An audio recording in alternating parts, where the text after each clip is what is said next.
Donc nous voici au cours du jeudi 19 mars. Donc aujourd'hui on va faire également le cours du 16 mars. Donc au niveau du cours ce sera pas forcément long, mais je vais vous demander de faire plusieurs activités. Parce que si vous avez remarqué, la séance de cours de lundi n'apparaissait pas sur Pronote, donc j'ai pas pu vous mettre les cours qu'il fallait. Donc dans un premier temps, je vais vous parler de l'organisation du déroulement des cours de IO pendant la période de confinement. Donc je vais faire une vidéo pour chaque cours, pour que ce soit le plus clair possible. Je vous demanderai de faire des activités afin de dégager des notions de cours. Et il faudra me les déposer sur Pronote, pas me les envoyer sur ma boîte mail, parce que sinon, j'ai remarqué qu'elle était vite surchargée, quoi. Je note systématiquement les travaux, alors c'est sur 2-3 points, c'est juste pour vérifier l'assiduité de chacun, parce que là on n'est clairement pas en vacances, il faut qu'on continue d'avancer sur le programme. Je vous demanderai parfois de faire des résumés de notions comprises suite à l'activité. Donc là ce sera pas le cas, parce que je vous demande déjà 3 activités. Si vous me les faites sérieusement, normalement vous devriez comprendre des choses de toute façon. Donc là je vous demande pas tout de suite de me faire des résumés, mais je vous l'indiquerai à chaque fois que ce sera le cas. Vous pouvez me poser des questions, donc là cette fois-ci vous pouvez me les envoyer par mail ou alors sur le groupe WhatsApp si vous voulez.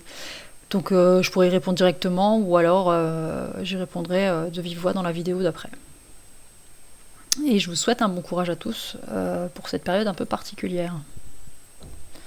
Alors dans un premier temps, donc vous êtes bien en première stab, donc je vous ai dit, c'est le cours du 16 et du 19 mars, on est toujours sur la maîtrise du risque sanitaire. Donc si vous vous rappelez, on avait travaillé sur l'HACCP précédemment, on n'avait pas terminé parce que c'est assez long et assez complexe, mais je vous avais demandé de travailler sur des articles.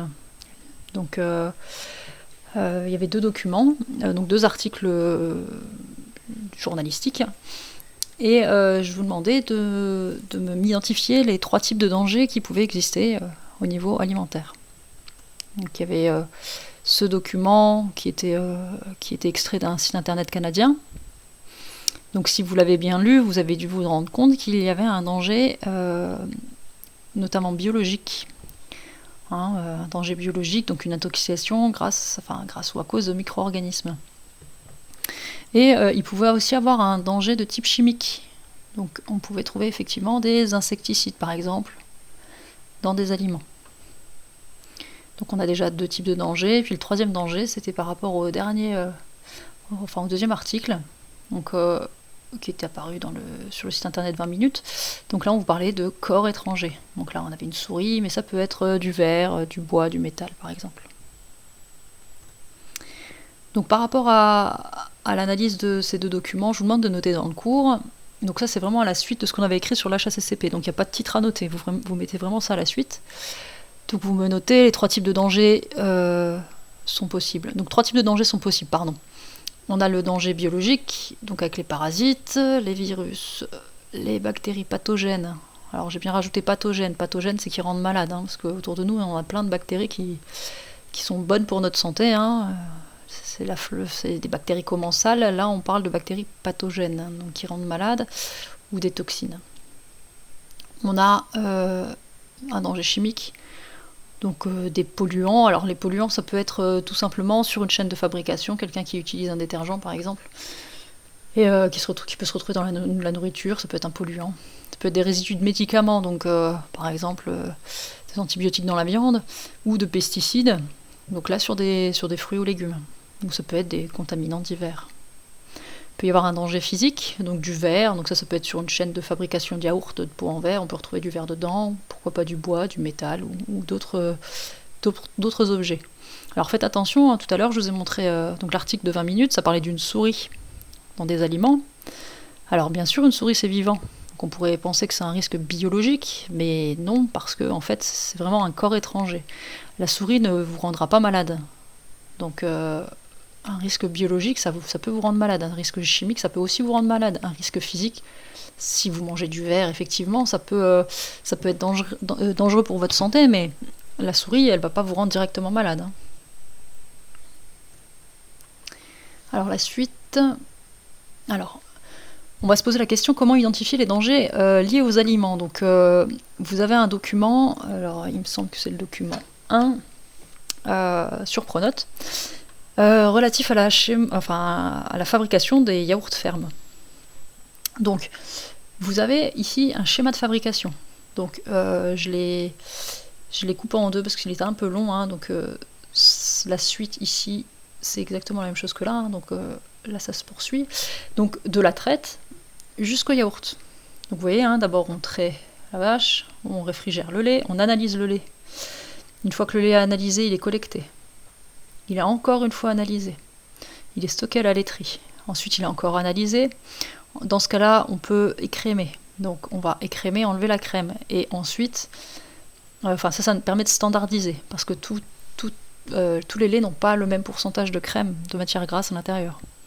Ensuite, on va enrichir ce lait grâce à du lait en poudre hein, pour bien vérifier, justement, bien normaliser les quantités de matière grasse notamment.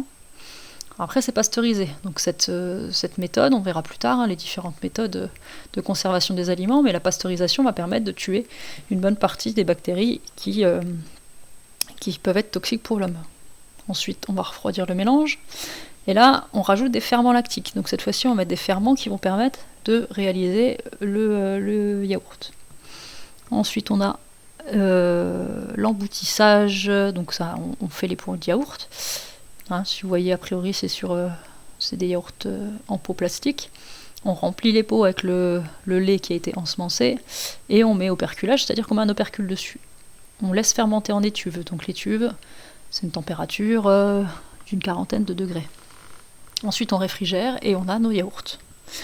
Donc vous voyez, on a un schéma de fabrication de yaourt et à certains moments, on fait des analyses. Donc ces analyses-là, elles vont nous permettre d'identifier différents dangers, de voir s'il y a un danger biologique, s'il y a un risque biologique. À cet endroit-là, ici, il peut éventuellement y avoir une caméra qui regarde ce qu'il y a dans les pots, donc une caméra, une sorte de radiographie des pots, et on peut voir s'il y a un corps étranger. Donc là, on peut éliminer un danger physique. Et le danger chimique peut également être retrouvé ici et là. Et donc on en avait parlé en cours, hein, je vous avais dit, dans une salle de traite, il y a des normes d'hygiène à respecter. Donc notamment nettoyer les pies, pour être sûr qu'il n'y a pas d'excréments dans le lait par exemple. Et dernière chose dont je voulais vous parler, il y a également le fait que quand on traite aux antibiotiques une vache laitière, donc ceux qui ont des vaches chez eux le savent très bien, on exclut la vache de la traite. On va la traire hein, pour ne pas qu'elle se tarisse, pour ne pas qu'elle souffre non plus, mais ce lait, on va le jeter. Donc on ne veut pas qu'il y ait d'antibiotiques, donc on écarte en fait le risque chimique. Alors donc ce document 1, là il est un petit peu détaillé, donc je vais le lire avec vous. Donc on vous dit que le yaourt est issu d'un mode de fabrication bien précis, donc on vient de le voir. Ce n'est en effet que sous certaines conditions qu'un lait fermenté peut porter l'appellation de yaourt, ou on peut trouver aussi l'appellation yogourt. Donc dans un premier temps, de la traite à la laiterie, donc la matière première du yaourt est le lait, comme pour tous les produits laitiers. Le traitement de cette matière première entre donc dans le cycle de fabrication du yaourt. Le lait nécessaire à la fabrication du yaourt est collecté dans des fermes laitières où les vaches sont élevées et traites en respectant des règles d'hygiène strictes. Donc là, on en avait parlé et là, je vous l'ai rappelé. Le lait ainsi collecté par camion-citerne isotherme, donc ça, c'est pour éviter que les bactéries se développent. Prend ensuite la direction de la laiterie où il sera analysé pour vérifier sa qualité. Donc on analyse le lait. À un moment donné, si vous vous rappelez, dans le processus de fabrication, il y a ce qu'on appelle la pasteurisation. Donc si cette étape de pasteurisation n'est pas obligatoire à l'obtention d'un yaourt, elle est toutefois effectuée le plus souvent afin d'éliminer les micro-organismes présents dans le lait et indésirables pour l'homme. Donc là, on élimine un risque biologique. La pasteurisation consiste à chauffer le lait jusqu'à une température de 72 degrés pendant 15 secondes. Ensuite, on a l'ensemencement. Donc avant d'être ensemencé, le lait est refroidi et maintenu à une température de 43 degrés, la température à laquelle les enzymes présents dans les ferments lactiques effectueront au mieux leur tâche. L'ensemencement consiste ainsi à introduire des ferments lactiques spécifiques dans le lait afin que celui-ci prenne une nouvelle consistance. Les règles de fabrication d'un yaourt sont ainsi strictes. Pour faire un yaourt, on doit introduire 2 types de ferments lactiles, le Lactobacillus bulgaricus et le Streptococcus thermophilus. Donc je vous avais dit qu'on ferait un TP là-dessus, d'identification notamment de ces deux types de ferments. Donc on le fera ce TP à votre retour au lycée. Ensuite on a l'étuvage. Donc une fois ensemencé, le lait est mis en pot. Donc les pots sont fermés et ils entrent ensuite en salle chaude pendant 3 heures, afin de permettre aux ferments de se multiplier et d'ainsi transformer le lait en yaourt. Et enfin, on vous parle des ferments lactiques du yaourt. Donc les ferments lactiques ont donc pour propriété de faire fermenter le lait afin d'obtenir du yaourt. Ils digèrent, qui vont consommer le lactose et produisent de l'acide lactique. Ces bactéries contenues dans les ferments lactiques doivent demeurer vivantes au moment de la consommation du yaourt. Elles facilitent le transit, notamment celui des personnes digérant difficilement le lactose. On attribuerait ainsi au yaourt des vertus digestives qui seraient bénéfiques dans le cas de troubles intestinaux et dans la prévention de certaines diarrhées. Alors l'acide lactique, ça on le verra plus tard, et j'aurais aimé qu'on le voit aussi en TP, qu'on fabrique des yaourts et qu'on le voit en TP, mais ça on le fera peut-être pas. L'acide lactique, vous allez voir que elle permet en fait de rendre le yaourt ferme. Et c'est ce qui va aussi permettre de le conserver, donc ça aussi on le verra plus tard. Mais gardez ça dans un coin de votre tête. Alors, une fois qu'on a ce diagramme de fabrication qui est bien clair, on va mettre en place ce qu'on appelle la méthode des 5 M. Donc cette méthode des 5 M, donc ce document vous l'avez sur Pronote, hein. Donc on vous dit que pour éviter les contaminations et l'introduction d'éléments dangereux dans les aliments, les professionnels utilisent la méthode des 5 M. Celle-ci permet d'identifier les origines des risques liés. Donc 5 M, hein, c'est à chaque fois la première lettre des différents postes à contrôler. Donc d'abord, c'est des risques liés à la matière première. Donc on va contrôler la matière première, donc porteuse de micro-organismes comme des bactéries, des virus, des mycètes, donc champignons, hein, mais aussi pouvant contenir des substances chimiques comme des pesticides, des antibiotiques, des hormones. Donc matière première, ici, si on prend toujours l'exemple du yaourt, ça va être le lait. Donc on vérifie bien qu'il n'y a pas de micro-organismes notamment pathogènes, et on vérifie bien qu'il n'y a pas de pesticides ou d'antibiotiques à l'intérieur. Ensuite, il y a des risques qui peuvent être liés à la main-d'œuvre. Donc la main-d'œuvre qui va travailler avec ce lait, elle peut être porteuse de micro-organismes, comme des bactéries, des virus, des mycètes. Et elle peut être aussi source de risques physiques. Donc par exemple, on peut être malade, donc avoir sur nous des salmonelles, par exemple. Enfin, ou pas forcément malade, mais sur nous avoir des salmonelles. On peut manipuler, si on ne porte pas de gants,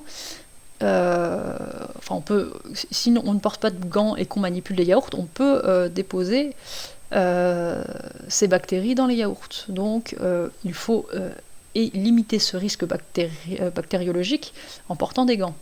Les risques physiques, ça peut être par exemple des cheveux qui tombent dans les préparations. Donc dans ce cas-là, les préparateurs vont avoir une charlotte sur la tête. Donc voilà comment on évite les risques liés à la main-d'œuvre. Ensuite, on a le milieu. Donc on vous dit que l'air est porteur de poussière, de micro-organismes. Donc il y a aussi la température, le taux d'humidité, qui peuvent être des facteurs de risque. Alors effectivement, si vous transportez du lait pas à la bonne température, hein, si vous ne le transportez pas dans un camion isotherme, en été notamment, il peut chauffer et ça peut détériorer la matière première. Et donc être à l'origine de dangers biologiques, pourquoi pas. Il peut aussi y avoir des risques liés au matériel. Donc ça, c'est le matériel, ça va être la chaîne de fabrication de yaourts. Donc c'est à l'usine, ça peut être des sortes de bus qui font couler le lait, par exemple. Donc selon son état de propreté et son entretien. Donc en fait, il faut que ce matériel soit propre et soit régulièrement entretenu pour éviter qu'il y ait des copeaux de métal, par exemple, qui tombent dans les yaourts. Et enfin, la méthode. Donc là, la méthode, c'est la recette, entre guillemets. Donc cette méthode qui engendre des risques plus ou moins importants suivant le processus choisi. Donc plus la recette sera simple, entre guillemets, à fabriquer, moins il y aura de risques de contamination, que ce soit biologique, physique ou chimique. Donc dans le cours, vous allez noter. Donc l'HACCP, donc on est toujours sur ce grand A, l'HACCP. Donc si vous vous rappelez bien, dans l'activité 1, on avait vu que c'était basé sur 7 principes. Donc ces 7 principes, ils existent afin de pouvoir élaborer ces 7 principes, il est nécessaire de faire plusieurs choses. Donc je vous rappelle juste les 7 principes. Donc vous l'avez bien dans l'activité 1. Donc il fallait analyser les dangers. Donc les dangers, les 3 types de dangers qu'on connaît maintenant, chimique, biologique et physique. Il faut identifier les points critiques à la maîtrise des dangers, donc sur la chaîne, dans le processus de fabrication, comme vous avez vu sur le processus de fabrication du lait, il faut qu'on identifie à des moments stratégiques, quels sont les points critiques. Donc si vous vous rappelez, on fait une analyse en sortie de traite, on fait une analyse en arrivant à la laiterie par exemple. On doit établir des critères opérationnels à respecter pour que chaque CCP soit maîtrisé. Donc on a des seuils de tolérance, on va dire. Donc tant de bactéries pour tant de millilitres de lait, par exemple. Il faut établir un système de surveillance. Donc ça, c'est en lien direct avec le principe 2. Le principe 2, on identifie les points critiques. Le principe 4, on établit ce système de surveillance. Le principe 5, on établit des actions correctrices à mettre en œuvre lorsque la surveillance révèle qu'un CCP n'est pas maîtrisé. Donc les actions correctives, c'est quoi? C'est par exemple retirer de la chaîne de fabrication de lait une certaine le lait qui a été contaminé par exemple. Ensuite, on doit établir des procédures pour la vérification incluant des tests et procédures complémentaires afin que le système fonctionne efficacement. Donc parfois, on peut aussi au niveau du système au niveau de la chaîne de fabrication de lait, mettre un danger à un endroit donné et puis voir si le système fonctionne bien. Et enfin, le principe numéro 7, si vous vous rappelez, c'est établir un document. Donc un document qui va répertorier les procédures et cela, ça va permettre que ce soit normalisé et que tout le monde puisse appliquer les règles liées à la sécurité alimentaire. Donc ça, vous ne le notez pas dans le cours, parce que vous l'avez sur l'activité 1, donc toute cette partie-là, c'était juste pour rappel, d'accord ? Donc dans le cours, vous allez noter, donc ça on l'a noté, la HACCP est passée sur 7 principes, afin de pouvoir les élaborer, ces 7 principes, il est nécessaire donc déjà justement, élaborer un diagramme de fabrication, donc comme on l'a vu dans le document 1, avec le yaourt. Il faut identifier les dangers à chaque stade de fabrication et évaluer le risque. Donc identifier les dangers, vous vous rappelez, chimique, biologique, physique. Trouver les causes. Donc dans ce cas-là, on va utiliser la méthode des 5 M, donc matière première, méthode, etc. Et il faut ensuite identifier des mesures préventives. Donc quoi faire pour justement éviter que ces dangers aient lieu lors de la fabrication d'un produit. Donc à la suite, vous me notez encore un B, les 5M ou diagramme d'Ishikawa, ça c'est l'autre nom des 5M. Donc là vous regardez le doc 2, donc le document 2, vous l'avez bien sur Pronote. Donc on répertorie juste ce qu'on a vu. Donc les causes d'un problème sont réunies en 5 grandes familles. Donc la méthode ou la recette, les matières premières, le milieu, le matériel et la main-d'œuvre. Et vous pouvez me schématiser ça de la manière suivante. Donc n'hésitez pas à faire des pauses pour pouvoir écrire tout ce cours-là. Aussi, n'hésitez pas à me poser des questions s'il y a des choses qui ne sont pas claires. Et donc pour la prochaine séance, je vous demande de faire les activités 2, 3 et 4. Donc vous avez ces activités sur Pronote, elles sont un peu longues, alors je suis désolée de vous les donner toutes d'un coup maintenant, mais comme je vous ai dit en début de vidéo, lundi, je n'avais pas accès au créneau sur Pronote. Donc vous avez tout ça à faire pour lundi. Donc j'espère que, en même temps, je suis désolée de vous dire ça comme ça, vous avez que ça à faire.